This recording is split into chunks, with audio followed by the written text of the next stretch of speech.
Kiss. Keep it simple, stupid. I promise you, this is not a political podcast. Jump from the deep end of the pool, set up the mood. Paranoi Radio, set up the mood. Paranoi Radio, set up the mood. Paranoi Radio, set up the mood. Set up the mood. Set up the mood. Set up the mood. Set up the mood. Set up the mood. Set up the mood. Set up the mood. Oh, yeah. Let's make deposits into the bank of knowledge. Welcome back to the Trebles Show, formerly known as Paranoi Radio. I am your humble host, Trebles Garcia, and I want to thank the Lord for allowing me to be here today, and I want to thank every single one of you for allowing me to enter your space. Ladies and gentlemen, boys and girls, I want to remind you that the most important thing that you could do for the show is word of mouth. Check us out on Instagram and on YouTube. And if you're already watching on YouTube, do not forget to share, like, and subscribe. This episode's going to be on Rumble, and also parts of it and snips of it is going to be all over social media platforms. And I'm going to remind you that it's completely, absolutely, completely, 2 times completely free. You don't have to pay to watch. You don't have to pay to engage. However, if you want to buy me a coffee, I would lovingly enjoy it. I would enjoy it lovingly. You know what I meant to say, guys. I'm a freaking beaner, guys, okay? Trying to sound smart here. Ladies and gentlemen, boys and girls, I have an amazing episode lined up with an amazing special guest, uplifting and being the frequency. Let's jump in from the deep end of the pool and setting the freaking mood. My next special guest has been here before. He's no stranger. Bennett from the Broadcasting Seeds podcast. What's up, Bennett? How you doing? What's up, man? Thanks for having me. Thank you for coming by. You stopped by Always. again one more time. Great energy, amazing podcast. You know what? I'm gonna be honest with you. You, I don't know how to say this enough, bro. And I like doing this because it shows the reality. I like saving these parts of the conversation so that it's not in the background; it's actually recorded. You have been a very inspiring, not only supporter, but navigator and influencer and role model in this field, bro. I'm not gonna lie to you, dude. You've been very impactful in my life. Not only because I position myself now to be more uplifting show. I want to be a fragrance. I don't know if that makes any sense. I want to be luxurious. I want people to be like, he's a household name. You get what I'm saying? I want to sell it to the old white lady baking cookies and the Mexican family watching soap operas. I want to be able to sell this to everybody by uplifting, bringing a message, and providing information and provoking them to search the search bar, right? Stop watching ads on TikTok and take 5 seconds every day to search the search bar. So Or maybe even look watch TikTok, but you're the one that they're watching. I love There it. you go. I love it. Talking That's about what that, I I'm gotta start talking getting lives on TikTok and on YouTube. I really wanted to go live on this one, but I need this episode for the Treble Show. So because we just started that new brand, guys. Bennett hasn't only promoted my show full-heartedly without me even asking him to. He has introduced me and networked me with people from all over the world, authors, and also other podcasters. I owe this man so much, and he's very impactful, dude. I really suggest you guys look him up. Broadcasting Seeds, let them know where they can find you one more time. Hey, Broadcasting Seeds, you can check it out anywhere that podcasts are played. My website is broadcastingseeds.com. And literally everything else, just type in Broadcasting Seeds, it'll be there. That's right. We have 4 questions. I have a 4th one that I didn't send you because I'm going to catch you off the boo-boo. I want to make sure that I get you off your script. But it's nothing scary. Don't worry about it. So, dude, as we all know, you have a military background, and we're gonna dive lightly into that, and then we're gonna talk about broadcasting. And we are gonna talk about conspiracy theories and cryptids because that's what I do best, guys. You know, I'm a newborn conspiracy theorist, newborn Christian conspiracy theorist. It's both, all right. But I've never been in my 34 years of life closer to Jesus Christ than I am today. I want to again thank every single one of you. You guys are on YouTube. Please drop a like. And if you haven't dropped a like, just wait until the end. I'm sure you're going to drop a like because it's going to be an amazing show. All right, here comes your first question. Broadcasting Seeds. You've seen how information moves, how stories get shaped. How much truth do you think we're actually fed? Keyword fed. And how much is just engineered illusion? Man. That's a fact question.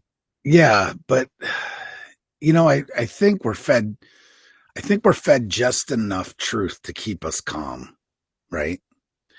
And just enough illusion to keep us confused. Nowadays, information isn't neutral anymore.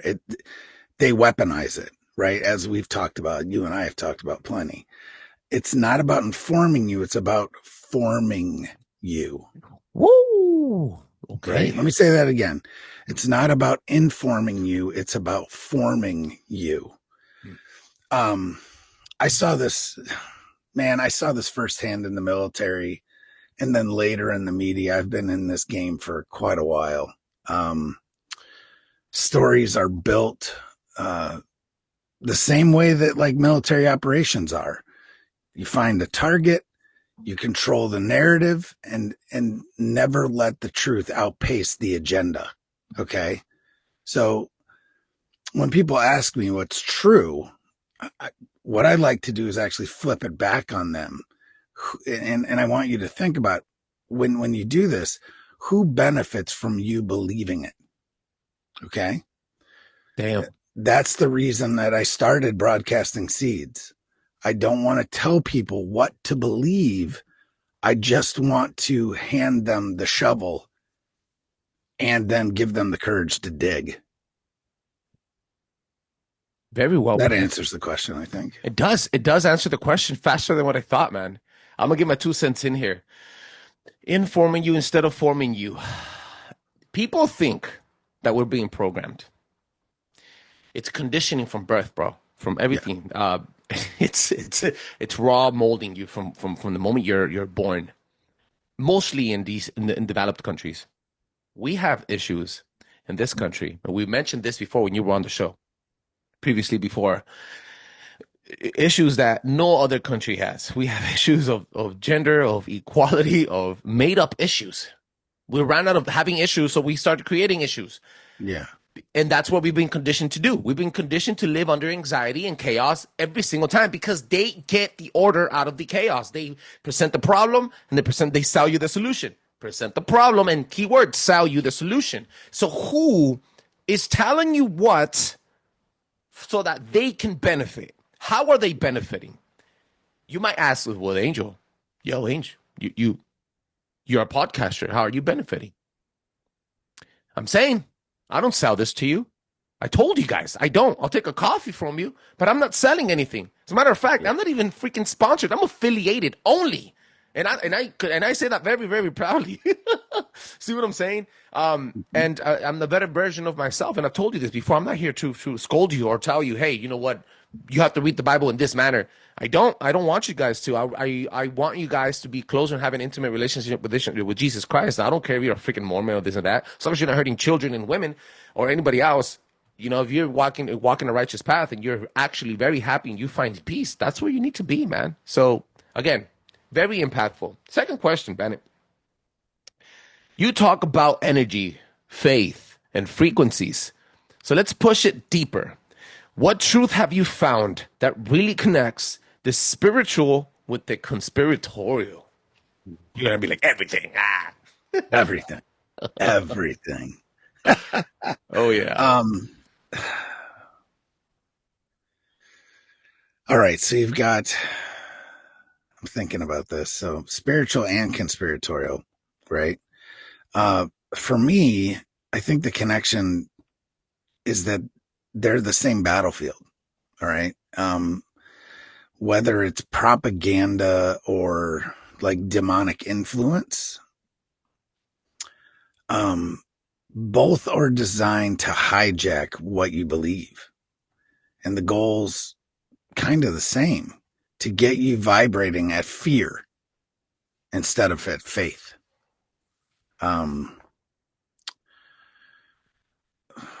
So like I'm big into fasting, right? So like when you fast and when you pray, when you unplug from the noise, you raise your discernment, you raise your vibration, but you're also able to discern this crap that's flying at you all the time.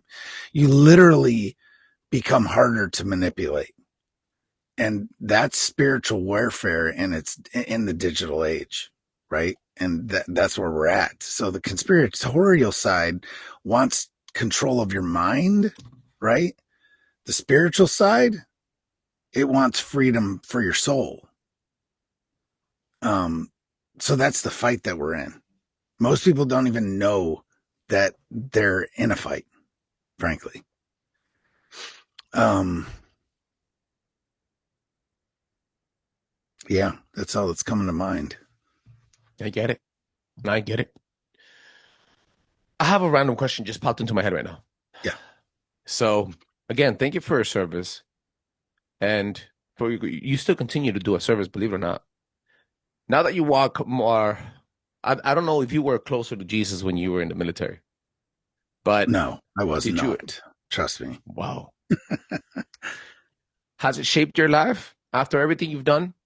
Has it, if you have the time, if you have the button to go back into time and say, you know what, this is going to be more of like a documentary for Bennett. If this is like a moment where you're like, okay, well, I want to go back in time and not do that, not be part of the military, not join this, not join that. Would you make anything different? I mean, we all have those little things, right? Those little tweaks. But overall, I think I would. I think the only thing that I would do more better is to have a closer relationship with God through the entirety of this. I feel, I grew up in the church.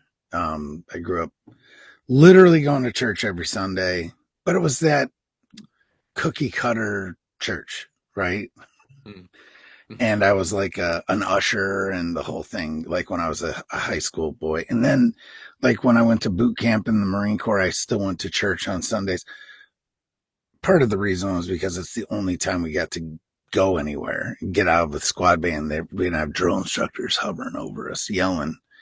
So, I went to church, but then when I graduated boot camp, I feel like it all just fell right off, and I went headlong into I was never bad, like too bad.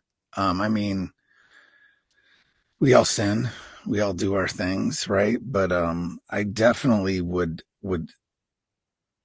like to have maintained a stronger relationship with God, more of one-on-one stuff instead of the occasional when I need something kind of thing. I feel like my life would have been easier probably if I had that instead of, because people always hear the phrase oh my gosh, what is the phrase? It's out of my head now.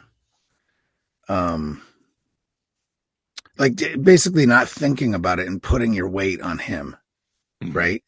Mm-hmm. Let go and let God. That's what I was looking for. And let him carry some of that burden for you. Let Jesus carry that burden. That's what he's there for. That's what he sacrificed for. That's what it was all about. And I just carried so much shit on my shoulders, man. Mm-hmm. So much guilt, so much, all the stuff, from whether it was fighting or, just not being a good man in general, yeah, I think that aside from being a better man today, walking a righteous path, doing the best version of yourself, I think everybody in the YouTube channel watching this video right now is going to be like, okay, Angel, get to the cryptic part. I am. Hold on. We'll get there. Here it comes. Aside from you having combat against adversaries, human adversaries, maybe even machine adversaries, did you ever have an encounter with a cryptid? And I'm trying to make you not disclose. I don't want you to get in trouble. But did you ever? Everybody's asking this question, man. They all want to know. Yeah. Did you fight a freaking ghost, a werewolf? Did you kill Chupacabra? Did the Chupacabra kill one of your own? I mean, think about this, bro. It's a valid question, bro. You're in the cryptid world and you're in military. All right, bro? Yeah. So I did have, I did have a cryptid experience, a face-to-face experience, in Alaska. What? And I don't really talk about it much because I got other folks that are there, but it'll be vague, but it will be either way. It's almost so I had my first Bigfoot experience, cryptid, Sasquatch, whatever you want to say, right? Sasquatch. That's what I like to say. My first experience was when I was like 11, right? This experience, fast forward 8 years, and we were part of I'll go in. I'm telling the story. So we were part of Joint Task Force, what's called Joint Task Force 6, which is part of Northcom now. And you can look it up on the internet. Just if Hashtag look it up, ladies and gentlemen. right. So Task Force JTF 6 is what it was called. And basically what that is, it's a mission held by the military that allows federal, state, and local law enforcement to call on the military for assistance. And at that time, it was just for the war on drugs. Now it's expanded to, child trafficking and other things, right? It's a great task force, and it gives you, the problem is that it skirts posse comitatus, like right on the line. So up in Alaska, what is that? What do you mean? Sorry for that. What Posse that word? comitatus is what keeps military from acting as law enforcement within the borders of the United States. I didn't know that. Yeah, it's a law, and I mean you can't do it. But again, there's a fine line, right? And that's why it's kind of an issue with the National Guard and the whole ICE shit that's going down. The whole situation. Blah, blah, blah, yeah. But National Guard's a little different. But anyway, so we were working this counter drug task force. We had representatives from DEA that we had liaison with, and from the National Forest Service as well. And we were up in Alaska. I won't say exactly where, but in a national forest up there. And we were looking for marijuana, grow plots, because during the summer, they have 24-hour light up there, basically, and things grow pretty quickly. So marijuana does pretty well. Now, so we would go in and we would usually do aerial reconnaissance. We would find out where the stuff is. We would go in and then we would cut it down. They would either burn it or take it away. Well, yeah, burn it, baby. So we were walking into where we had gotten dropped off by helicopter, and we were moving in on and it was sun was going down, and we were going to camp. Yeah, I'd say camp, but we were going to stop in a little patrol base overnight. Well, for like 3 hours, because it never quite got dark. It just got dusky. And then first thing and once the light came up, probably, I think that was about, I can't remember the time, but either way, when we were coming up this little ridge, and there was this long, tall grass out there, and it was probably about 6.5 foot tall. So we were kind of having to part it and walk through it. And we were walking towards this thicket of trees. That was probably about, 40, 50 feet from me. I got to within about 20 feet of it, and I see something. Now, literally looking right into the sun, not right into it, but it was backlit. Something stood up, and it was probably about 9 feet tall. And I could see nothing but shoulders and head. Shut the front door. And I knew exactly what it was, because right then the smell hit me. So it smelled kind of like, you hear it about Bigfoot all the time, or Sasquatch all the time. How far was it? Was like a combination of like wet dog and like wet animal, and then like just like pungent, like bacteria, decomp, whatever. Not a good smell. And it let out this freaking, you can't explain it any other way than a roar right at me. And there's a guy that's right behind me. Now the crazy thing is, this is exactly like an encounter I had when I was 11, 8 years prior, except for this thing was bigger. I have a fully loaded weapon, and I didn't even move to engage. I don't know what that's about. It was weird. I felt no urge to shoot this thing at all. What? The guy behind me didn't either. This is what's crazy. So him and I see this thing, and we're like, what in the hell? And we both kind of back up. And then the third guy in the row hasn't seen anything, but he hears all this. And he comes running. And I'm not positive that he saw it or not, but he brought his weapon up, and you could hear it tear off.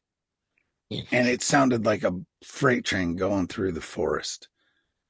And then when we continued after we kind of composed ourselves, and we were like, what the hell was that? And the other guy that was with me, even to this day, well, I haven't talked to him in years, but he's like, it was a bear.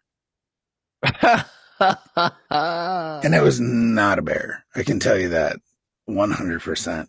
Was he up in the ranking? Was he a higher rank than you guys? No, it was the same. Him and I were the same rank. So, I knew what it was immediately, but only because I believed, and I knew it was literally like a carbon copy of my first experience. And so we followed the trail that it had made, and it literally was like trees were like just snapped. It was insane. Yeah. So that's my military cryptid story. Have I come in contact with anything else?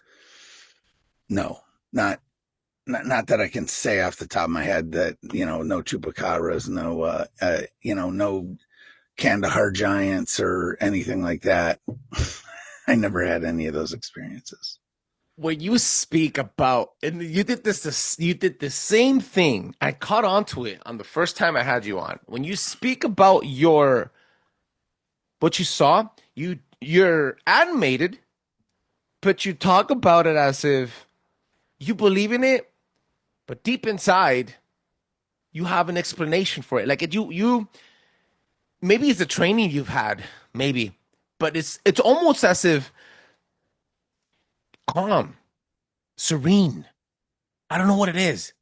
Yeah, man, I don't know. It's just like once you know, it's like I'm not a believer. I'm a knower.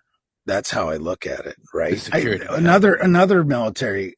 So I can't say that this was anything particular, except for it kind of had Sasquatch flavor to it. Mm-hmm. Was when we were in California, where you live, in the Los Padres National Forest. Same mission, Joint Task Force 6. We were looking for, but there we were also doing we're looking for mobile meth labs as well. So some Breaking Bad stuff. The war on drugs. Literally. And we were up on what's called a relay site, because these mountains are pretty big there. And we were up right off of what's called Reyes Peak, which is the highest point in the Los Padres National Forest. We weren't on Reyes Peak. We were on a downslope of a, ridge right by it. Mm-hmm. And we were hidden because we had a relay site. And what we were doing is we were relaying messages from teams that were down in the valleys and ravines on the Santa Barbara side, or the ocean side. Very near here. Mm-hmm. So down like towards Santa Barbara and we were relaying it from Reyes up to Lompoc, up to Vandenberg Air Force Base, because that's where our headquarters was, or for that time. And we had a couple incidents where rocks were getting thrown at us. Like there's no other way to describe it. Like there was rocks, and we looked around. So during the day, it's like, what are there hikers out? But not at night, man. not when the hikers are off the trail. There's only one thing that's awake at that night. Two things that are awake at night in California is the freaking Sasquatch and the fucking tweakers, right? So you have a little bit of both. And we were pretty out in the woods for the tweakers to be kicking us. We were like 11 miles in on a trail, right? Oh man. Okay. So there was no tweakers. On your first story, I'm gonna put this. I'm going to say this. Trebles from the Trebles Show was gonna say this right now. When he said marijuana, he meant portals and paranormal activity. And when he said, and when the freaking Sasquatch ran and broke through everything to get to the trees, it's because trees are portals. I'm telling you right now. Yes, yeah. You are, dude. You think you're nuts? I'm off the wall, bro. All right. Trees are portals. I'm tying this freaking whole theory around through biblical scripture, and I'm trying to prove it without having ChatGPT to link it, because ChatGPT is going to give me 100 different ways to link it, and it's going to sound roboto. I have to do my flavor. I have to, spice it up and hashtag look it up myself to say I found something, because sometimes watching a documentary and reading 3 pages of YouTube will give you something that ChatGPT doesn't, and you're gonna be like, "Oh my god, very skeptic." Anyway, the point is the tree portals. I'm telling you, bro. I'm telling you. So, wow, I have 2 more questions, and we're right on time. Yes, I'm such a great host. All right, here we go, bro. Guys, you're in the middle of the show. This is Bennett from Broadcasting Seeds. He has an amazing channel on YouTube. If you guys are not already watching it, what are you doing with your lives, bro? If you're watching me and you're enjoying this episode, go listen to his rants. I'm telling you, bro. Rants are amazing radio voice, great presentations. He just broke down chupacabras. I think chupacabras also has something to do with military bases. Yes, I've heard it. And I talked about that. Mm-hmm. That's where I got it from. I have two more questions. The other one was, you faced all real battles, all types of real battles, some out in the world and some inside yourself. Looking back at your time in the service and the system, what moment taught you the hardest lesson about truth, loyalty, and freedom? So one of my last deployments when I was in the military was to Egypt. And we were part of what's called the Multinational Force and Observers. And it is most people don't even know this exists, right? So there is so if people don't know what a battalion is, everyone's heard the name platoon, company, battalion, brigade, division, right? So that's the hierarchy. So there is what you consider a brigade or regiment sized infantry element sitting on the Egyptian-Israeli border in the middle of the Sinai Peninsula, right? So one of those contingencies there, one of the battalions within the brigade is a U.S. brigade. There's a Colombian infantry brigade and a Fijian. People are like, what? What do you mean? Fiji has an army? Yes, they do, and they're badasses, just so you know. But this is like a giant system. It's a multinational force. So you've got something like 13 different countries, right? Going, doing different jobs with this. And there was just so much. And then we were also there during 9/11. So the, planes hit the towers. We were in Egypt, watching it on Armed Forces Network and like, what the hell's going on? And then it's about to get real. Yeah. Cause once the plane hit and I'll do it this way. Once the plane hit the Pentagon, it like literally we have to do that. Conspiracy theories, man. I'm telling you. Our general quarters sirens went off. So we all went, grab your shit. We all grabbed our gear and went out to our battle positions. Because we just had no idea what was going on. Right. But that started down the road of just like some wacky stuff going on. And a lot of this, I'm just not going to get into it, but it's shady military stuff. Okay. Like things like we're pre-positioned and whatnot. I'm not saying that we were a part of it, but you could see the writing on the wall, right? So that was a moment in like overseas when I realized loyalty without truth is just slavery. Right? That is exactly how I felt. And I made a decision on that day that I was getting out of the military. So, because I had like my career all packed out, man. I was going to go. So I had 2 packets in, one to either be a Black Hawk helicopter, or not necessarily a Black Hawk helicopter pilot, but a helicopter pilot, or I was going to go special forces, one or the other when I got back from Egypt. Right. But that day it all changed. Plus it helped that once I got back, I also met my wife now, and that would just solidified it all. I was like, I'm not doing this again. Right. So loyalty without truth is just slavery.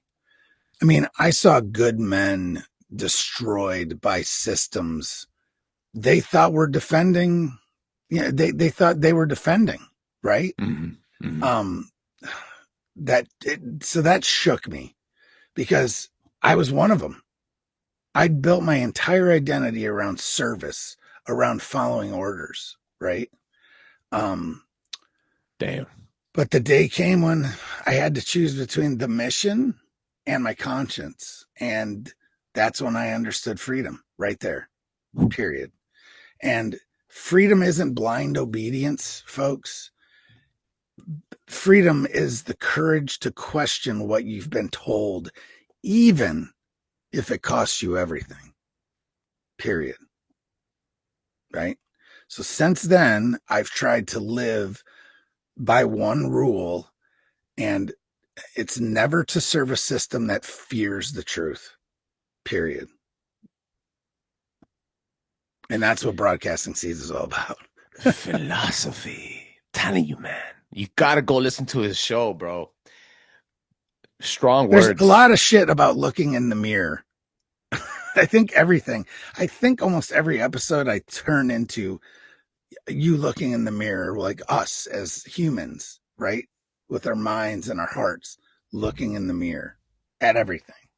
I asked God to let me feel happy, to have the banter, to have my creativity back. And I asked God, just let me just have fun with my creation again, with my outlet, with my channel. I want to uplift people. I want them to say, I reflected off something that someone said on that show. Yeah, man. Hey, you brought that. We went from cryptids to conspiracies, lightly. And then we came back and we said, look at yourself in the mirror. You said something very key, bro. Where did you find freedom? The question was perfectly stated. I have one more for you on the way out. So I've thought about this question for a long time. And how was I going to ask it? And I was like, I'm not even going to take that long. I'm just going to be me about that question. Here it is. What's your favorite emotion? How has it changed your life, and have you weaponized it?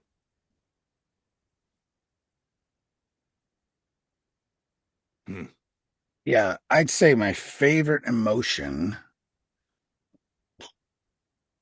is love. And yeah, I have weaponized it. In the past, I have for sure. Well, yeah, I guess it would be weaponized in the fact that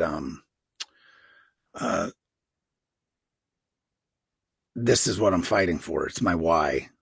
But that's and it's because of the love of my family, love of my country, love of my brother to the left and the right of me, across the mic from me, you know.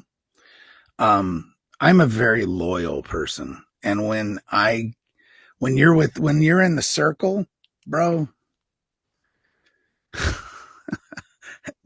and people mess with that. That's the test of I always tell I have 4 daughters. I think you know that, right? Yeah.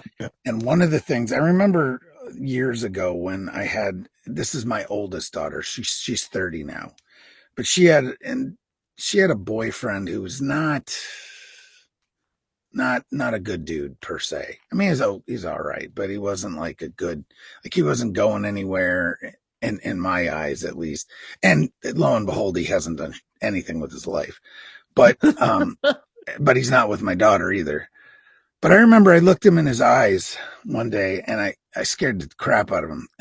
I said, but I meant it in my heart and in my soul. And I looked him right in his face and I said, I love my daughter enough to go to jail for her. Yeah. I mean, and you can have, oh man, I heard something today. Dude, I got to find it really quick. And while he's searching for that, as a father, I'm going to tell you something too. I got a 14-year-old, bro. Boop. And life hasn't given me more troubles than now, man. I've been poor. I've lived check to check many years of my life. I'm going to be honest with you, man. But this is hard, having a teenage daughter and then all those boys. It ain't easy, especially in California. You don't even know if they're boys or not. Most of these dudes are just trying to freaking find themselves and get everybody pregnant, and they're not. We live in a society. We live in a culture, especially here in LA. We live in a culture of consumption. And I've said this plenty of times on the show before. We live in culture of consumption, and instead of creating life, we're consuming life.